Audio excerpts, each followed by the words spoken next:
Hello, my name is Julia Koifman and I am from Israel. I am an English coordinator in a school for special education and I teach senior students. I prepare them for final exams and later they go to universities, colleges, and their English is very good. Despite learning disabilities such as dyslexia, dysgraphia, dyscalculia, ADD, ADHD, and so on, they make progress. And in this presentation, I'm going to share my experience, how I get them involved in the process of studying.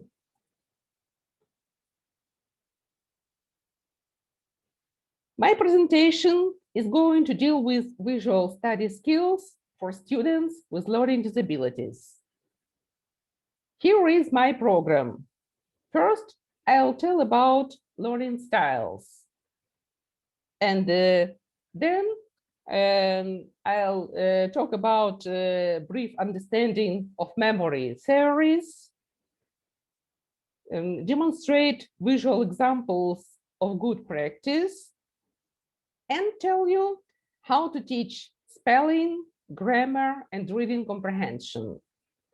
And finally, I'll give you some secrets how to find new ways of maximizing learning. When you get a new class of students with learning disabilities, what do you need to do? First of all, you need to find out who the students are. What does it mean? You need to check them and to realize which difficulties they have.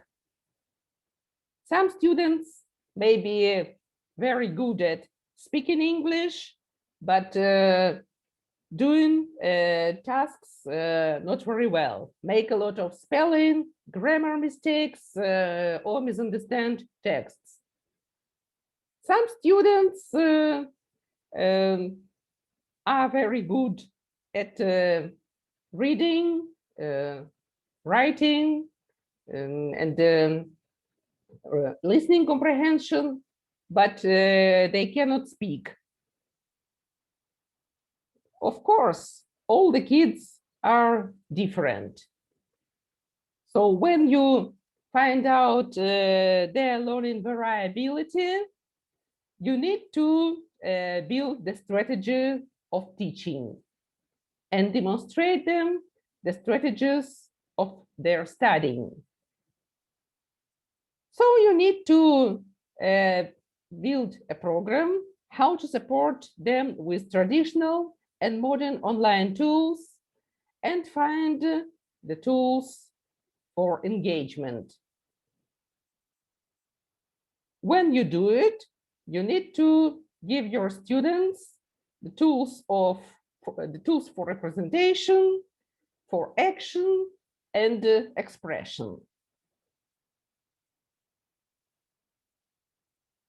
Learning styles. What does it mean? There are 3 learning styles: auditory, visual, and kinesthetic. Some students are auditory learners, which means that they learn better when they listen to songs or audiobooks. In this way, they learn how to build sentences, how to speak, and enlarge their vocabulary. Some students are visual learners. It means that they study better when they look at the page in their book or in their online classroom and catch the highlighted information, or look at pictures and understand what the story is going to be about, or how the sentences are built in the story, or realize how to use grammar, for example, past simple, present perfect, present progressive, and so on. Later, I'll demonstrate such tools. And finally, the third style is the kinesthetic one. What does it mean? Some students learn better when they move their hands or move different games, for example, play with cubes in order to build words or sentences. Or if you practice some movement games in the classroom, for example, jumping or running or walking, they are very good at it. Besides, when they start a new activity or finish, they prefer clapping. What does it mean? They can clap if you ask them, please tell me, is it right? For example, is it true or false? You can ask them. If the sentence is true, clap once. If the sentence is false, clap twice. They like it very much. Now look at this picture. What do you see? The boy in the first one is a visual learner. He is holding a magnifying glass, and perhaps he is looking for some information in the text. It means that he prefers eye-catching material, which shows the main details in the text, pictures, or highlighted grammar exercises, or highlighted rules. Look at the second picture. This boy is playing with cubes. Perhaps he memorizes better in this way, how to spell words or how to build sentences. You can study sentence structure and grammar rules if he moves the parts of the sentence or of the words. In the third picture, you can see a girl who prepares listening and who prefers listening. Perhaps she studies better when she listens. She hears some new words, some specific sentences, and catches the information much better while listening.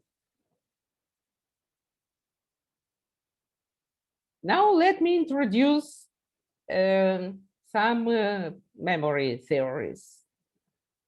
I'm going to tell you about short and long-term memory.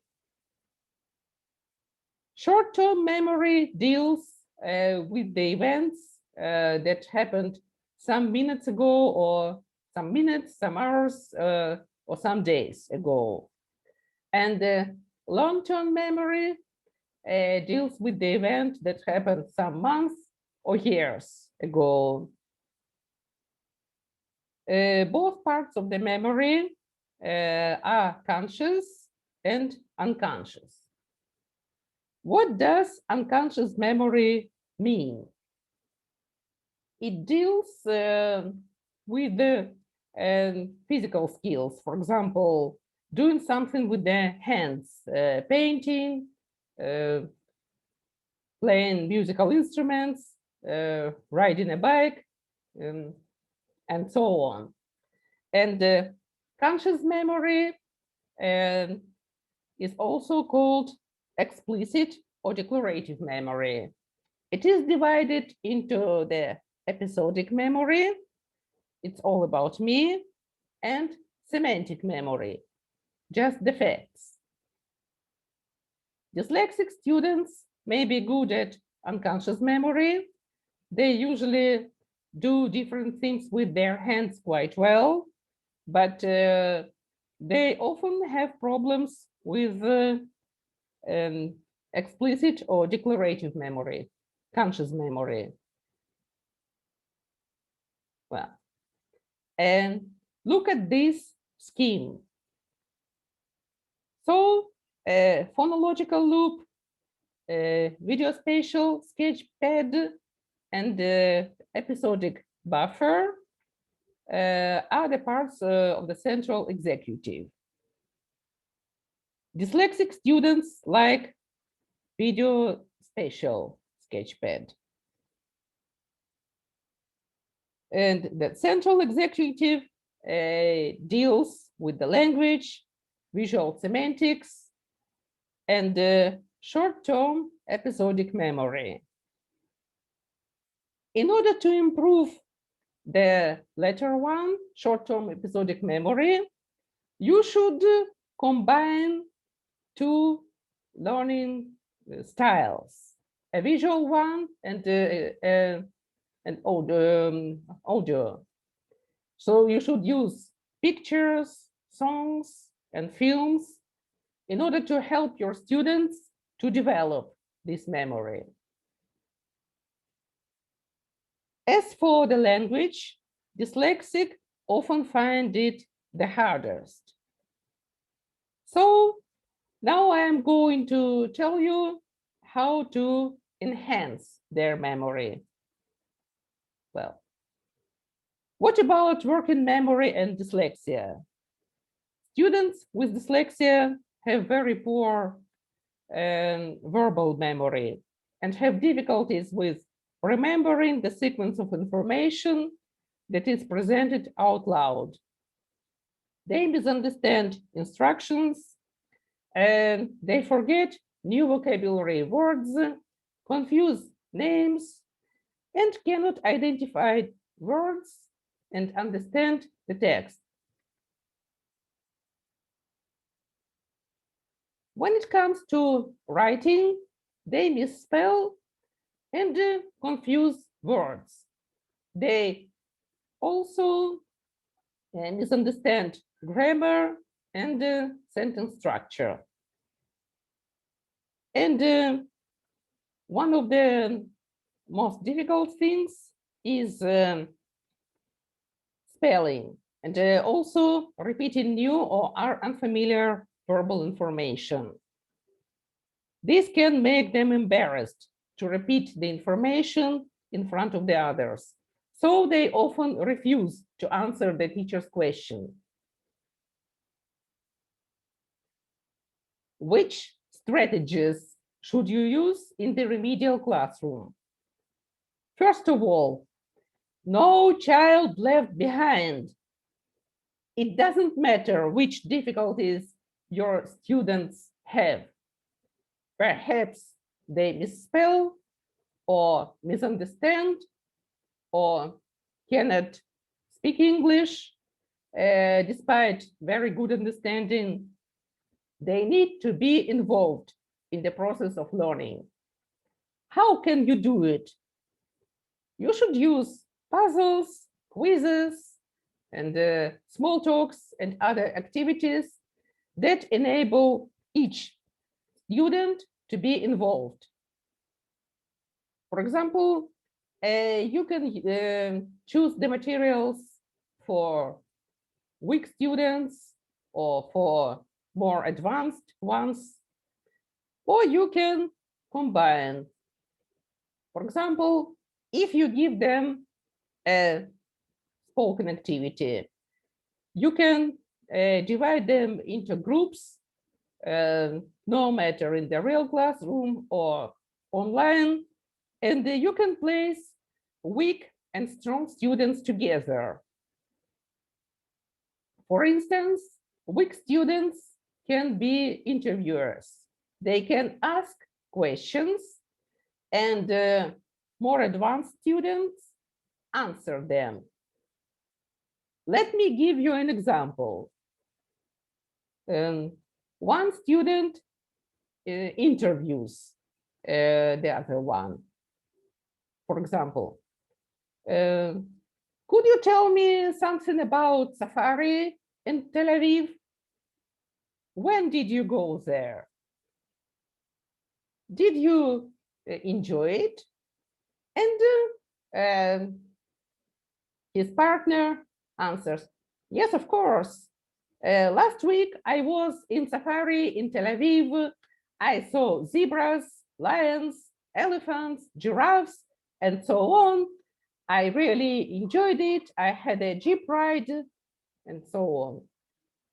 So in this way, one student speaks a lot, and another student is an interviewer. Although he is not very strong, but he is happy that he can ask questions. He is an interviewer. It really motivates. Okay. Next step is building a foundation for future success. What does it mean? It means providing inclusive education tools and promoting independent learning. Which tools should you use? Now, I am going to demonstrate you an eye-catching tool for improving spelling. Please look at the highlighted words. What do you see? Nouns are highlighted in brown. For example, Adam, eyes, chin, room, and so on. Verbs are highlighted in purple. Opened, pulled, stared, was making, and so on. Now look at the words highlighted in blue, scary and shaky. Which parts of speech are they? They're adjective. And the only adverb is highlighted in green. How? Slowly. So in this way, you can teach them the difference between the parts of speech, and you can teach them regular and irregular verbs in past simple. For example, regular verbs such as opened, pulled, stared, and irregular, for example, began. And also, you can give them the difference between past progressive, was making, and past simple, moved. So with the help of this exercise, you can teach them some rules at the same time, depending on their level.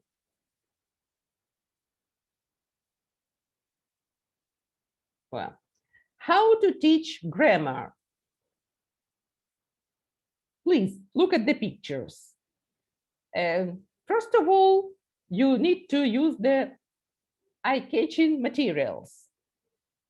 These pictures catch their attention, and the students realize that the unit, the lesson is going to be about sports and other spare time activities.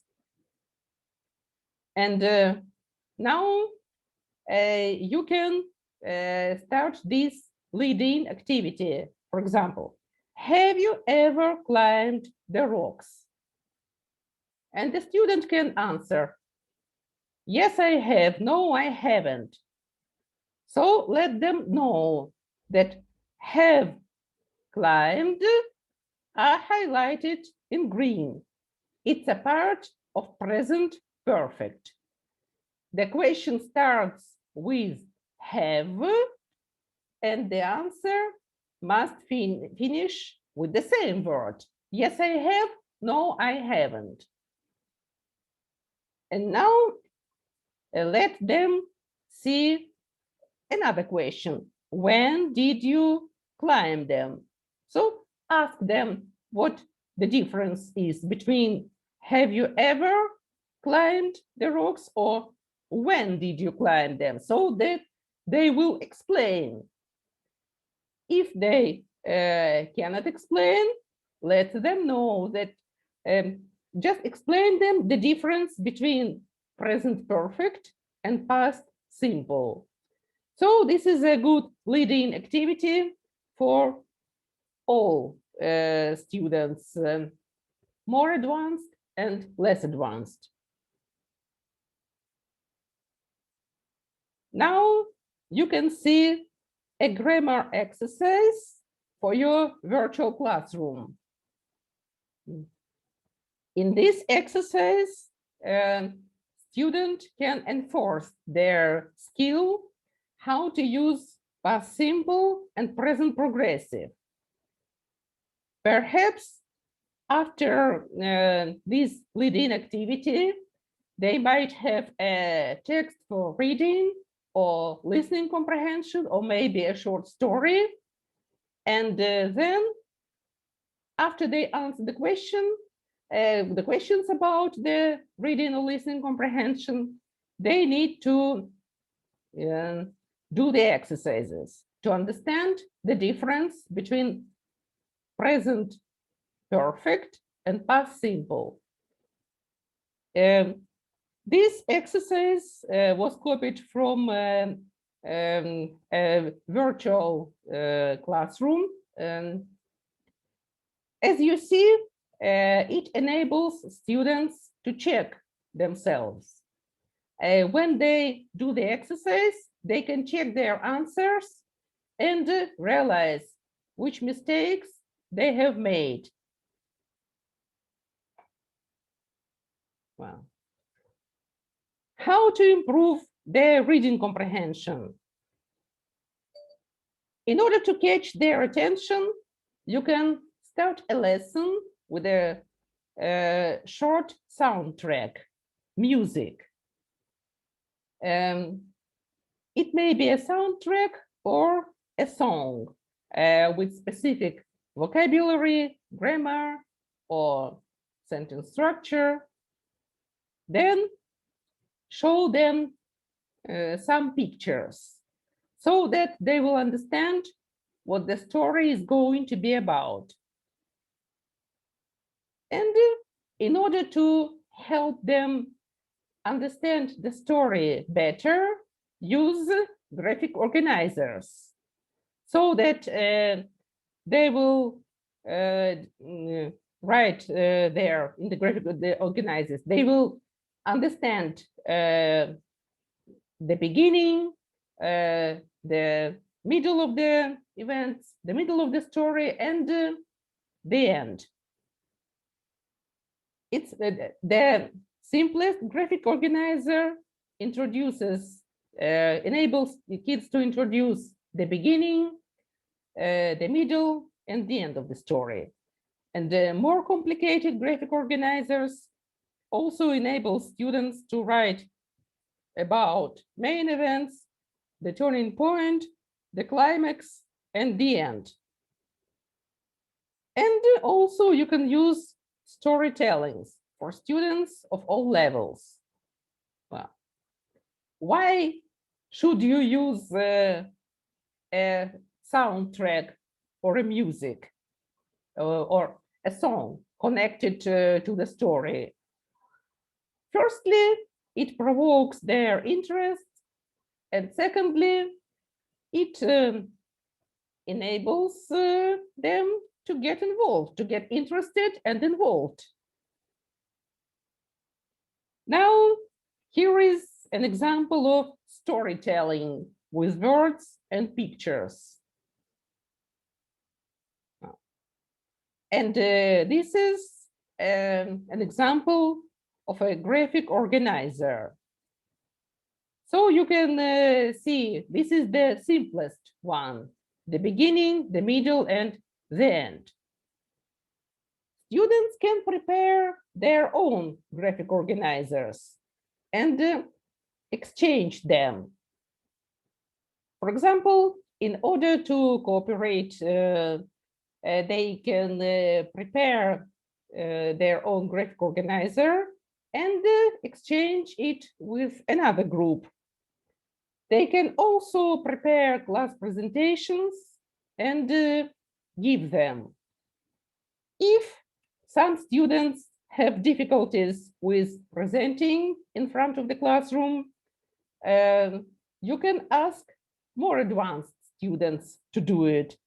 But those who are not very good at public speaking, they can collect the material and think about a design of graphic organizer, or just writing, filling in the gaps, or completing the graphic organizer. So each of them is involved in the process of studying. And they can prepare a presentation with the visual tools and demonstrate it in the classroom. It can be Zoom or Miro or ProgressMe. There are quite a lot of tools, so you can choose the best one, which is suitable for you as a teacher and your students. In conclusion, I can tell you that the remedial teaching is based on neuropsychological principles such as eye-catching materials, memory training, and overcoming visual spatial difficulties. It should be structured and systematic. You must give direct instructions. The instructions shouldn't be too complicated. The material must be sequential, cumulative, multisensory, and its aim is developing independent learning. And of course, your teaching must be motivational. The more students are motivated, the better they are involved in the process of learning, and the better progress they make. So if you show them the best way of learning, they will pass the final exams well and go to university.